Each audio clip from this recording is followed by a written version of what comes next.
This is the story of Charles by Shirley Jackson.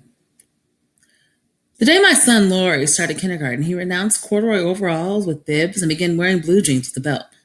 I watched him go off the first morning with the older girl next door, seeing clearly that an era of my life was ended. My sweet-voiced nursery school tot replaced by a long-trousered, swaggering character who forgot to stop at the corner and wave to me.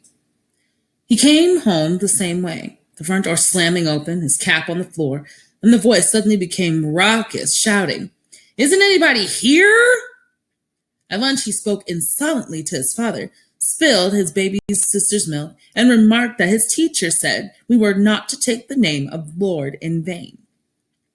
"How was school today?" I asked, elaborately casual. "All right," he said. "Did you learn anything?" his father asked. Laurie regarded his father coldly. "I didn't learn nothing," he said. "Anything," I said. "Didn't learn anything." "The teacher spanked a boy, though," Laurie said, addressing his bread and butter. "For being fresh," he added, with his mouth full. "What did he do?" I asked. "Who was it?" Laurie thought. "It was Charles," he said. "He was fresh. The teacher spanked him and made him stand in a corner. He was awfully fresh." "What did he do?" I asked again. But Laurie slid off his chair, took a cookie, and left, while his father was still saying, "See here, young." The next day, Laurie remarked at lunch, as soon as he sat down, "Well, Charles was bad again today." He grinned enormously and said, "Today Charles hit the teacher." "Good heavens," I said, mindful of the Lord's name. "I suppose he got spanked again?" "He sure did," Laurie said. "Look up," he said to his father. "What?" his father said. "Look up." "Look down," Laurie said. "Look at my thumb. Gee, you're dumb." He began to laugh insanely. "Why did Charles hit the teacher?" I asked quickly. "Because she tried to make him color with red crayons," Laurie said. "Charles wanted to color with green crayons, so he hit the teacher, and she spanked him and said nobody play with Charles, but everybody did." Friday, it was Wednesday of the first week, Charles bounced a seesaw on the head of a little girl and made her bleed, and the teacher made him stay inside all during recess. Thursday, Charles had to stand in a corner during story time because he kept pounding his feet on the floor. Friday, Charles was deprived of blackboard privileges because he threw chalk. On Saturday, I remarked to my husband, "Do you think kindergarten is too unsettling for Laurie? All this toughness and bad grammar. And this Charles boy sounds like such a bad influence." "It'll be all right," my husband said reassuringly. "Bound to be people like Charles in the world. Might as well meet them now as later." On Monday, Laurie came home late, full of news. "Charles!" he shouted as he came up the hill. I was waiting anxiously on the front steps. "Charles!" Laurie yelled all the way up the hill. "Charles was bad again!" "Come right in," I said as soon as he came close enough. "Lunch is waiting." "You know what Charles did?" he demanded, following me through the door. Charles yelled, so in school they sent a boy in from first grade to tell the teacher she had to make Charles keep quiet. And so all the children stayed to watch him. "What did he do?" I asked. "He just sat there," Laurie said, climbing into his chair at the table. "Hi, Pop, you old dust mop." "Charles had to stay after school today," I told my husband. "Everyone stayed with him." "What does this Charles look like?" my husband asked Laurie. "What's his other name?" "He's bigger than me," Laurie said. "And he doesn't have any rubbers, and he doesn't ever wear a jacket." Monday night was the first parent-teachers meeting, and only the fact that the baby had a cold kept me from going. I wanted passionately to meet Charles' mother. On Tuesday, Laurie remarked suddenly, "Our teacher had a friend come to see her in school today." "Charles' mother?" my husband and I asked simultaneously. "Nah," Laurie said scornfully. "It was a man who came and made us do exercises. We didn't touch our toes. Look!"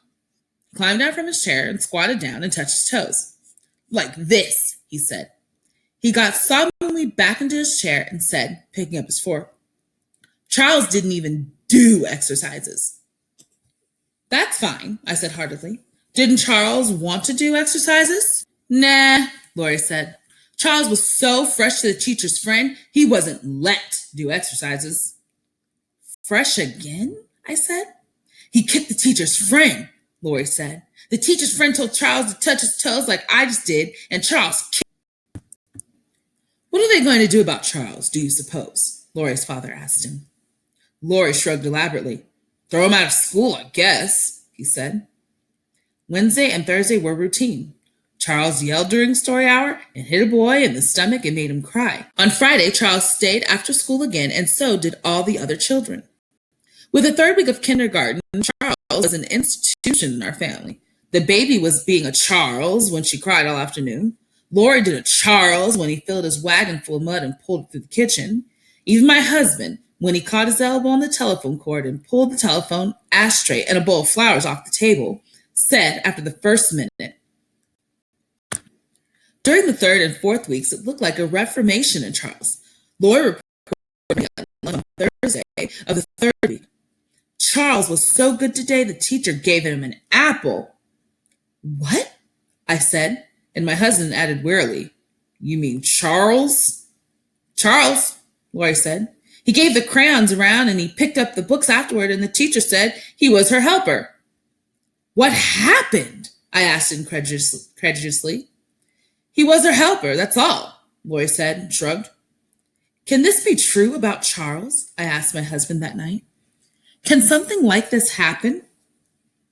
Wait and see, my husband said clinically. When you've got a Charles to deal with, this may mean he's only plotting. He seemed to be wrong. For over a week, Charles was the teacher's helper. Each day he handed things out and picked things up. No one had to stay after school. The PTA meeting's next week again, I told my husband one evening. I'm going to find Charles' mother there. Ask her what happened to Charles, my husband said. I'd like to know. I'd like to know myself, I said. On Friday of that week, things were back to normal. You know what Charles did today? Lori demanded at lunch table in a voice slightly awed. He told a little girl to say a word, and she said it, and the teacher washed her mouth out with soap. And Charles laughed. What word? His father asked unwisely, and Lord said, I'll have to whisper it to you. It's so bad. He got down off his chair and went around to his father. His father bent his head down, and Lori whispered joyfully. His father's eyes widened. Did Charles tell the little girl to say that? He asked respectfully. She said it twice, Lori said. Charles told her to say it twice. What happened to Charles? My husband asked. Nothing, Lori said. He was passing out the crayons. Monday morning, Charles abandoned the little girl and said the evil word himself 3 or 4 times, getting his mouth washed out with soap each time. He also threw Charles. My husband came to the door with me that evening as I sat out for the PTA meeting. Invite her over for a cup of tea after the meeting, he said. I want to get a look at her. If only she's there, I said prayerfully. She'll be there, my husband said.